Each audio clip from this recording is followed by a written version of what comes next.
Assalamualaikum warahmatullahi wabarakatuh.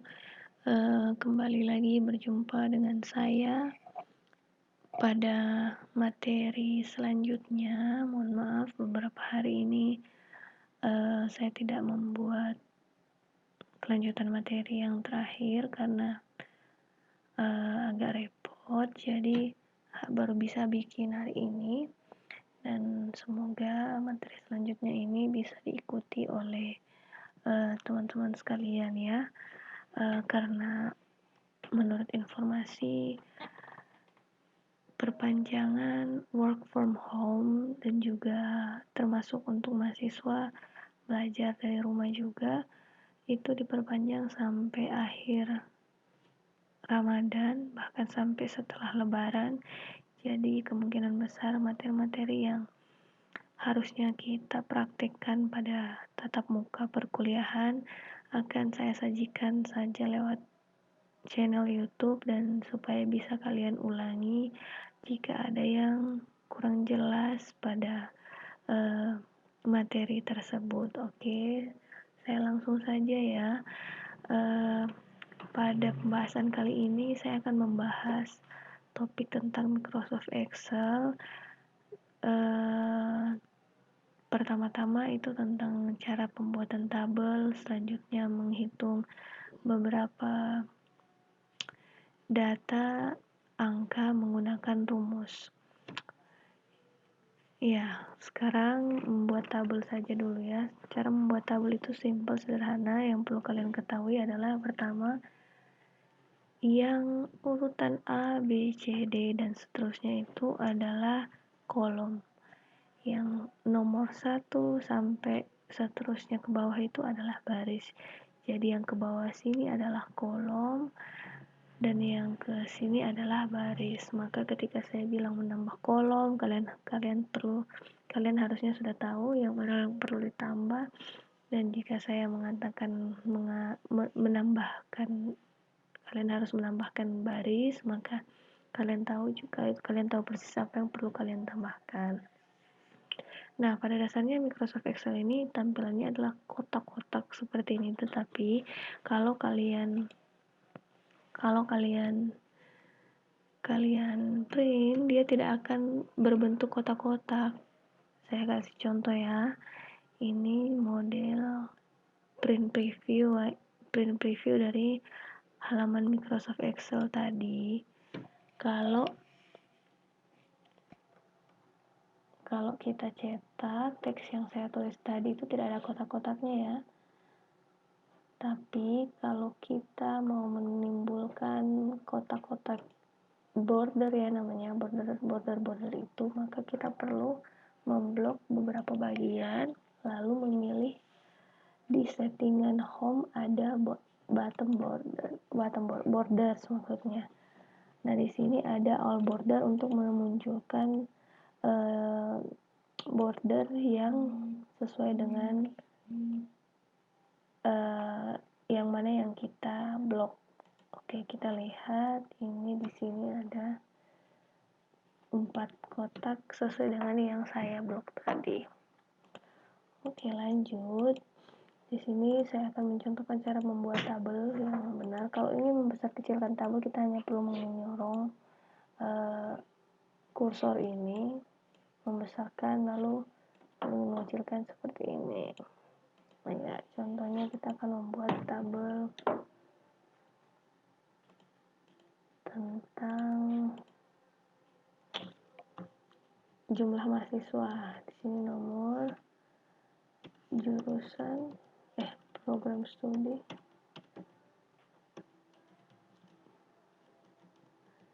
dan jumlah mahasiswa.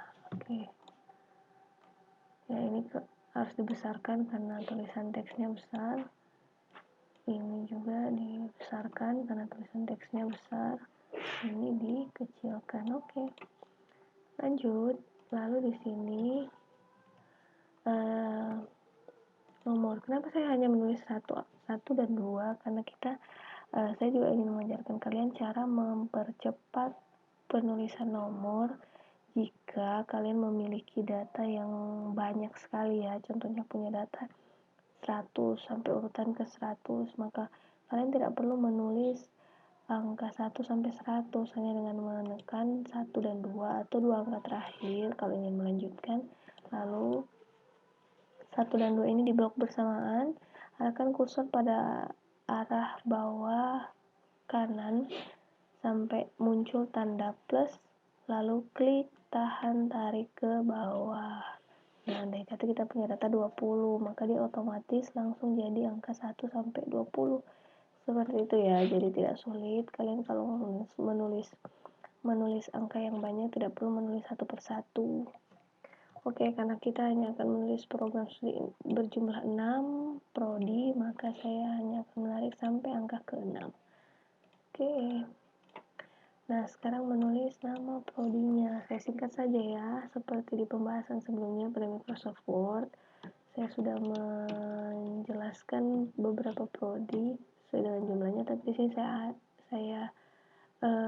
saya ilustrasikan sendiri jumlah mahasiswanya, tidak bergantung pada jumlah yang sesungguhnya. PIAUD, terus PBMI, PBA, dan TBI. Oke, kenapa?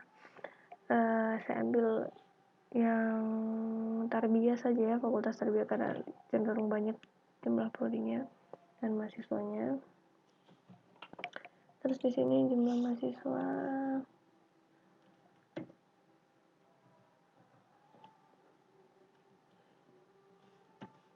MPI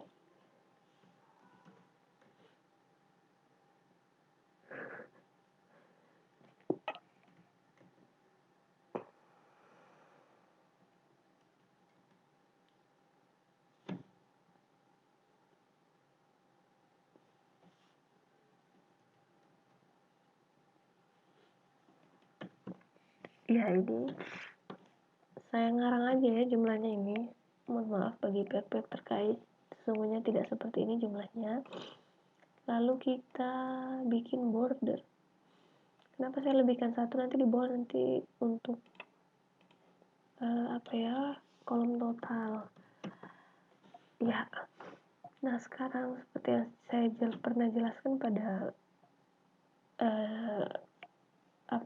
materi Microsoft Word pada video sebelumnya, bahwa di antara dua kolom ini akan kita satukan. Kalau di Microsoft Word saya pakai eraser, boleh juga merge and center. Di sini juga saya langsung merge and center ya, menggabungkan dua kolom menjadi satu kolom.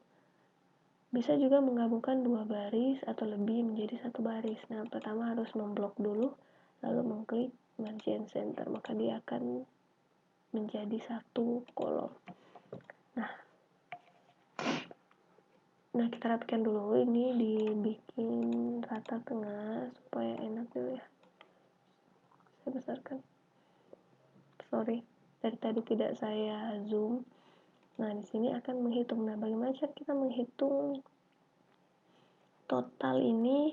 Yaitu dengan menggunakan rumus sum, sama dengan sum buka kurung blok dari data pertama klik tahan tarik sampai data terakhir, tutup kurung.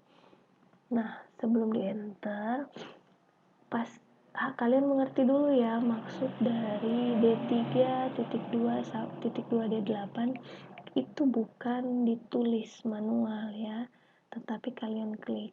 Jadi yang dimaksud dengan D3 ini adalah data pada kolom D urutan ketiga, kolom D nomor 3 atau baris ketiga sampai dengan D baris ke-8. Berarti data yang dihitung menggunakan rumus sum ini adalah data dari kolom D dari urutan ketiga sampai dengan urutan ke-8. Jadi bisa saja di laptop kalian itu bukan D3, D8, tetapi misalnya B, C atau C2 sampai C7 begitu ya. Jadi disesuaikan dengan kolom dan baris yang kalian pakai, yang saat ini kalian praktikkan.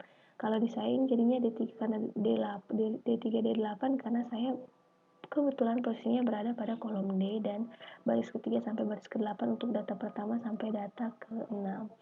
Nah, sampai sini jangan lupa ditambahkan tutup kurung karena tadi waktu memblok kan masih kurang tutup kurung. Jadi biasanya ada yang kelupaan di tutup kurung tersebut.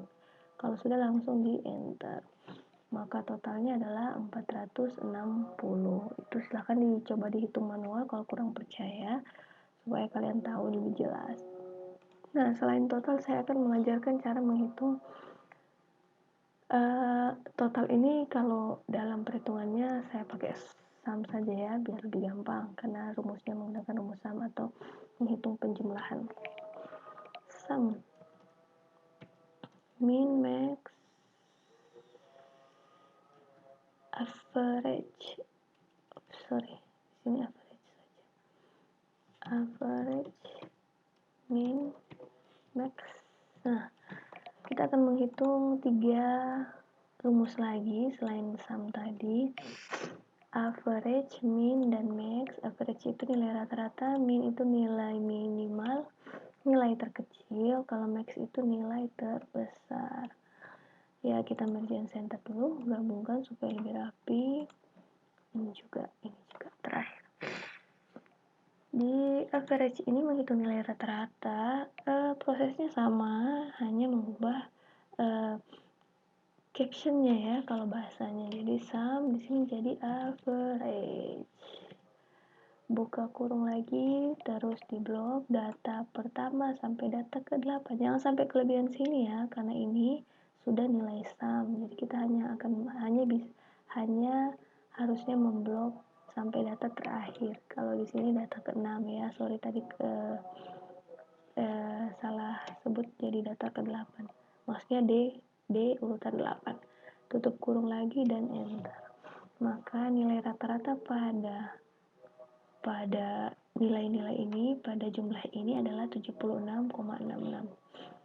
Selanjutnya pada perhitungan min, sama juga dengan tadi, hanya mengganti rumusnya menjadi min. Buka kurung, blok lagi sampai nilai data ke-6. Tutup kurung enter, nilai terkecil adalah nilai 50. Kita cek ya. Oh iya, betul. Di sini adalah nilai terkecil adalah nilai 50. Selanjutnya pada max, sama dengan max nilai terbesar, max blok lagi sampai data ke-6, tutup kurung enter. Maka nilai terbesarnya adalah 125. Kita besarkan bold. Oke. Nilai tertingginya adalah 125. Maka kalau data kita sudah diberikan rumus seperti ini, kita tidak perlu mengkhawatirkan kalau ingin merubah data di dalamnya, karena otomatis nilai pada sum, average, min, dan max ini juga pasti akan berubah. Itulah kenapa saya menganjurkan kalian menggunakan klik dibandingkan menulis secara manual, karena klik itu dia menandakan kolom tetapi tidak menandakan jumlah begitu ya. Jadi berapapun jumlah yang dirubah, pasti rumusnya akan menyesuaikan dengan jumlah yang dirubah itu. Jadi saya kasih contoh, misalnya perhatikan di bagian sum, average, min, dan max ya. Andai kata saya mengganti jumlah MPI ini menjadi 210.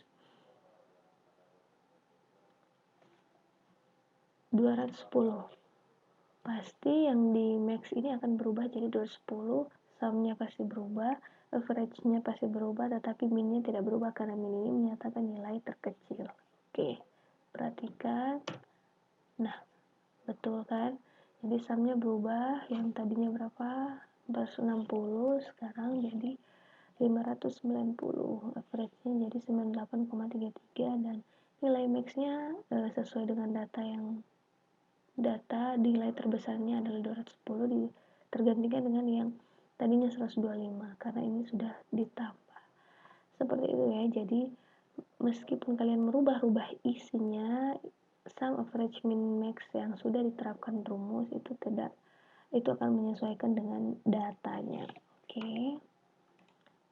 Sampai sini saya akhiri. Wassalamualaikum warahmatullahi wabarakatuh.